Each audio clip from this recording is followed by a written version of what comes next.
अब हम देखते हैं कि राजा राम मोहन राय के धार्मिक विचार किस प्रकार क्या थे।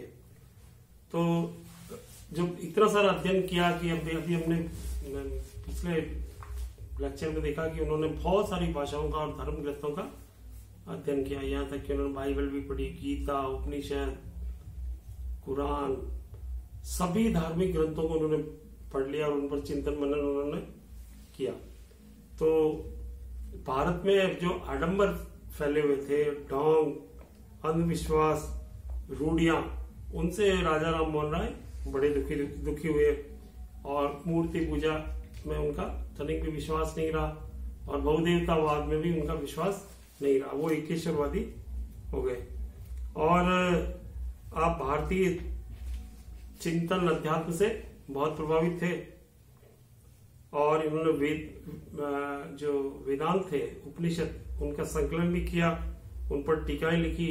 आपने ईश, केन, कंठ तथा मुंडक आदि जो उपनिषद थे उनका उन्होंने अनुवाद किया और वेदांत ग्रंथ जो उपनिषद है उनको ही भारतीय धर्म का आधार मानने लगे।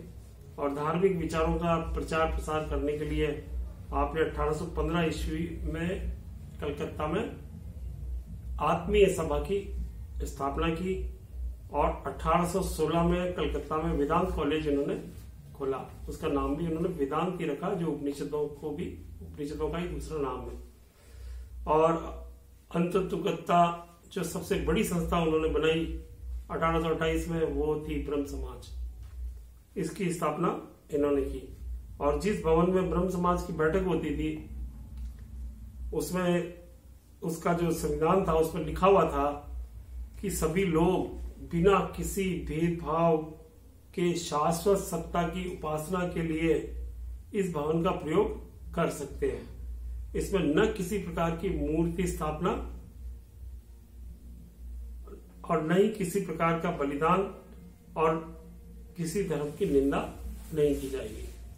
तो ब्रह्म समाज की जो मूल प्रस्तावना थी उससे ही स्पष्ट होता है कि वो मूर्ति पूजा के विरुद्ध थे।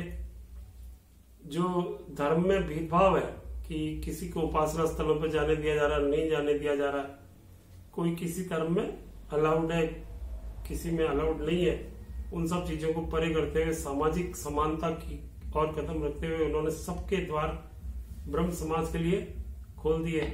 मूर्ति पूजा का उन्होंने विरोध किया और शाश्वत सत्ता की उपासना, जो एकेश्वरवाद है, निर्गुण ईश्वर है, उसकी उपासना की और चलने के लिए उन्होंने ब्रह्म समाज की स्थापना की।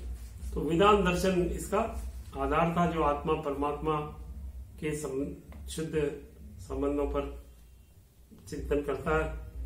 और अपने समाज के उन्होंने धार्मिक आचार विचार निश्चित किए। ये कोई नया संप्रदाय नहीं था, लेकिन उनका जो उद्देश्य, उनका जो दृष्टिकोण है वो बड़ा ही उदार था और तर्कसंगत भी था।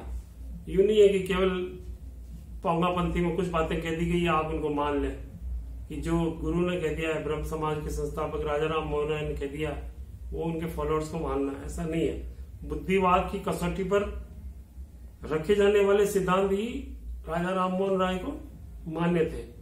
वे मानव मात्र के प्रेम पुजारी थे। एकेश्वरवाद में विश्वास, मूर्ति पूजा विरोधी दृष्टिकोण और मानव प्रेम ब्रह्म समाज के मूल मंत्र बन गए।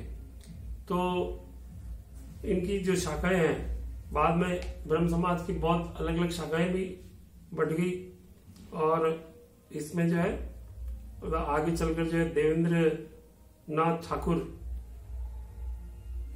इसके अध्यक्ष रहे और ब्रह्म समाज को उन्होंने राजा राम मोहन राय की मृत्यु के बाद उनको संगठित रूप दिया।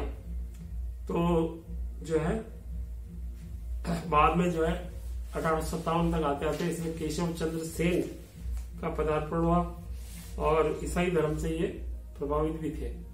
तो इस तरह से जो है ब्रह्म समाज आगे चलकर और दूसरे लोग भी इससे जुड़ गए, जो कि राजा राम मोहन राय ने स्थापित किया था।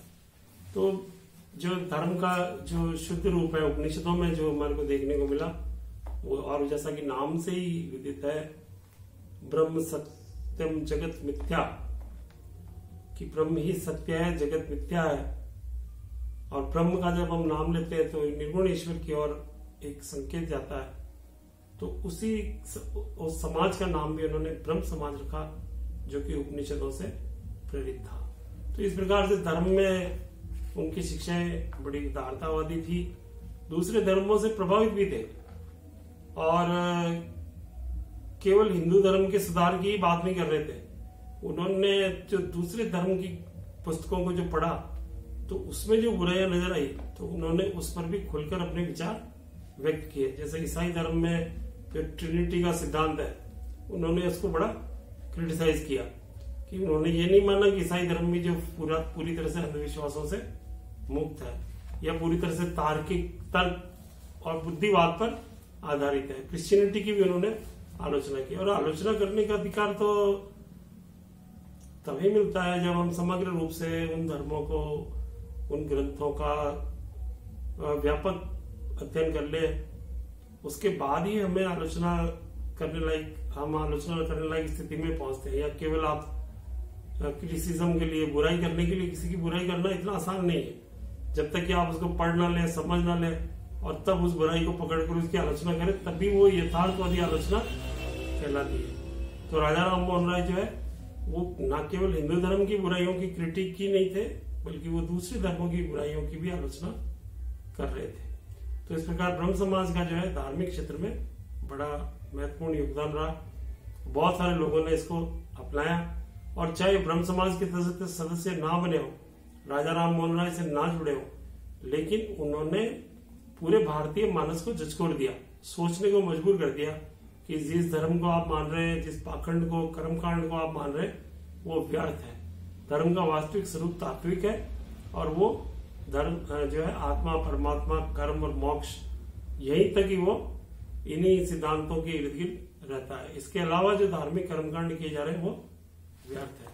तो इस प्रकार जो है उन्होंने जो शिक्षाएं दी धार्मिक क्षेत्र में, वो बहुत ही महत्वपूर्ण थी। और एक बार फिर उन्होंने आधुनिक काल में तर्क से धर्म की शुद्धिकरण पर उन्होंने बल दिया। इससे आगे समाज में और दूसरे शिक्षा के क्षेत्र में उनके क्या कार्य थे, हम उसको जारी रखेंगे। Thank you.